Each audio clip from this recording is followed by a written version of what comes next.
kujieleza kwamba wewe ni Alhaj Sheikh Juma Hassan Bono, hasa ukiwa wewe ni kiongozi mkubwa, kazi yako hasa nini katika uongozi wako?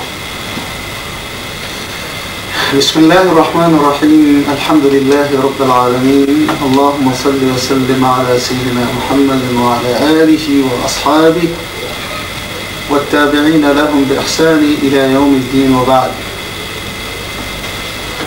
Namshukuru Mwenyezi Mungu na pia kumtakia rehema bwana wetu Muhammad sallallahu alayhi wasallam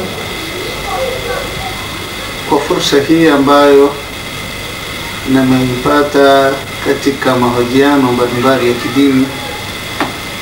Mimi shughuli zangu ni shughuli za mambo yote yahusuyo Uislamu.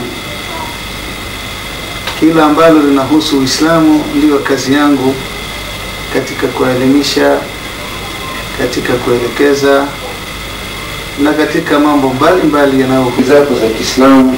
Unashughulika yani mambo yote ambayo yanahusika Uislamu na kuwa unashughulika nayo. Je, wewe ni mhitajika sana katika kifamilia? Unatumia muda gani ili kupambana na kazi zako hizi za Kiislamu?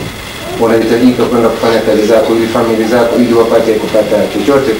Je, wewe unapata muda gani ili kushughulika na kazi zako hii ya kidini? Mimi muda wangu ni wowote pale inapohitajika, fungu la kutafutia riziki na fungu la kutumikia Uislamu, na pia kazi yangu ni mimi mwenyewe.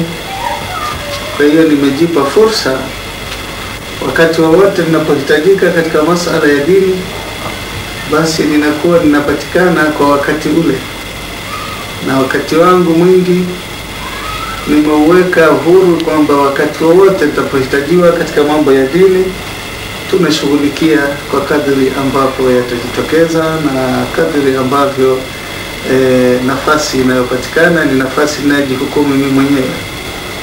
Naam.